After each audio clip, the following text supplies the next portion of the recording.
پھر جب کشتی تیار ہو گئی تو حضرت نوح علیہ السلام نے ایمان لانے والے کو اس میں سوار کرا لیا، تو اللہ تعالیٰ نے فرمایا جب ہمارا حکم آیا تو تنور سے پانی ابلنے لگا۔ یہاں تنور سے مراد زمین کی سطح ہے۔ کہا جاتا ہے کہ پانی ابلنے کا مقام عین الوردہ تھا۔ یہ جگہ ملک شام میں تھی۔ بعض روایات میں آیا ہے کہ پانی ابلنے کا مقام کوفہ تھا۔ حضرت شعیع رحمۃ اللہ علیہ کہتے ہیں کہ میں قسم کھا کر کہتا ہوں کہ یہ تنور کوفہ شہر کے ایک کونے میں تھا۔ حضرت نوح علیہ السلام نے اپنی کشتی کوفہ کی مسجد کے اندر بنائی تھی۔ اسی مسجد کے دروازے پر تنور تھا۔ حضرت ابن عباس رضی اللہ تعالیٰ عنہ فرماتے ہیں اللہ تعالیٰ نے حضرت نوح علیہ السلام سے فرمایا تھا کہ جب آپ یہ دیکھیں کہ آپ کے گھر کے تنور سے پانی ابلنے لگا ہے تو سمجھ لیں طوفان آ گیا۔ امام قرطبی فرماتے ہیں کہ جب طوفان ابلنے لگا تو روٹی پکانے کے تنور سے بھی پانی نکلا، سطح زمین سے بھی ابلا، ملک شام میں عین الوردہ کے تنور سے بھی نکلا۔ اللہ تعالیٰ نے فرمایا ہم نے آسمانوں کے دروازے موسلا دھار بارش کے لیے کھول دیے اور زمین چشمے ہی چشمے پھوٹ پڑے۔ یہاں یہ بات بھی غور کے قابل ہے کہ اللہ تعالیٰ نے کشتی میں صرف ان جانوروں کو سوار کرنے کا حکم دیا تھا جو پانی میں زندہ نہیں رہ سکتے تھے۔ پانی میں زندہ رہ سکنے والے جانوروں کو سوار کرنے کا حکم نہیں دیا گیا۔ مطلب یہ کہ کشتی میں دنیا بھر کے جانور سوار نہیں کیے گئے تھے۔ کشتی میں کل کتنے لوگ تھے اس کی تعداد نہ قرآن پاک میں آئی ہے نہ احادیث میں، البتہ ابن عباس رضی اللہ تعالیٰ عنہ فرماتے ہیں کہ ان کی تعداد 80 تھی۔ ان میں حضرت نوح علیہ السلام کے 3 بیٹے سام، حام اور یافت اور ان کی 3 بیویاں سوار تھیں۔ چوتھا بیٹا چونکہ آپ پر ایمان نہیں لایا تھا اس لیے کشتی میں سوار نہیں ہوا تھا۔ جب کشتی پانی کی سطح پر بلند ہونے لگی تو حضرت نوح علیہ السلام نے اسے پکارا، اے میرے پیارے بیٹے، ایمان لے آ اور کشتی میں سوار ہو جا۔ اس پر اس نے کہا میں اب بھی کسی پہاڑ کی پناہ لے لوں گا، اس طرح میں غرق ہونے سے بچ جاؤں گا۔ اس وقت دراصل طوفان کی ابتدا تھی، پانی ابھی اتنا اونچا نہیں ہوا تھا۔ اس کے جواب میں حضرت نوح علیہ السلام نے فرمایا آج کے دن اللہ کے قہر سے کوئی بچانے والا نہیں، یعنی نہ پہاڑی بچا سکے گی نہ اور کوئی چیز، اللہ ہی رحم کرے تو اسے بچا لے۔ اب چونکہ حضرت نوح علیہ السلام باپ تھے، باپ کی طبیعت نے جوش مارا اور بیٹے کو طوفان میں گھرتے دیکھ کر پکار اٹھے، اے پروردگار، آپ نے مجھ سے وعدہ فرمایا کہ میرے خاندان کو طوفان سے بچا لیں گے، بے شک آپ کا وعدہ سچا ہے۔ صورتحال یہ ہے کہ میرا بیٹا جو میرے گھر والوں میں شامل ہے طوفان کی نظر ہو رہا ہے اور آپ تو احکم الحاکمین ہیں، ہر چیز آپ کی قدرت میں ہے، آپ اب بھی اسے طوفان سے بچا سکتے ہیں۔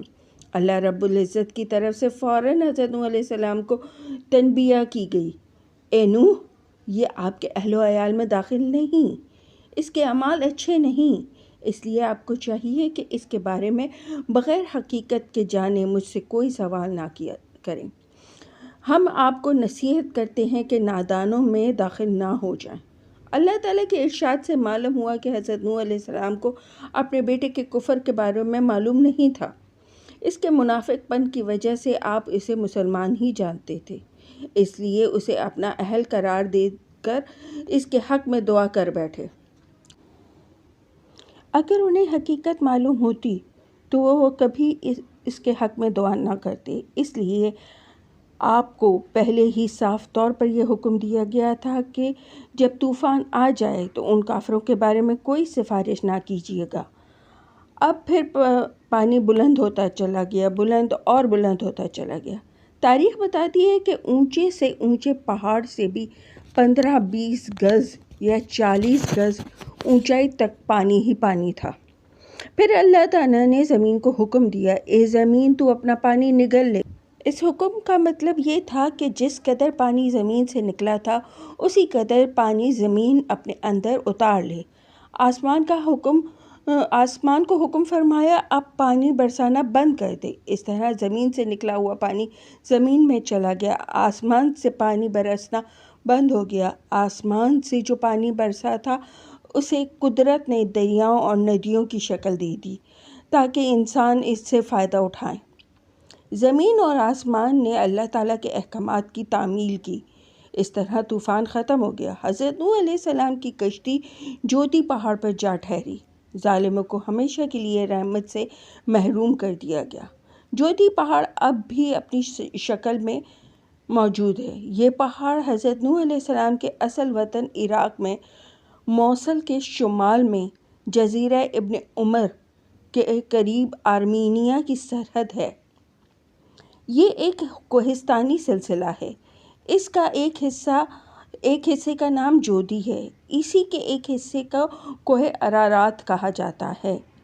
کی کشتی جودی پہاڑ پر آ کر ٹھہری تھی۔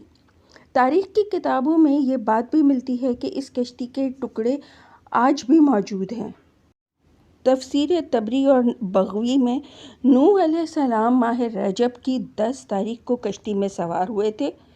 6 ماہ تک یہ کشتی طوفان کے اوپر چلتی رہی۔ جب بیت اللہ شریف کے مقام پر پہنچی تو اس نے 7 مرتبہ طواف کیا۔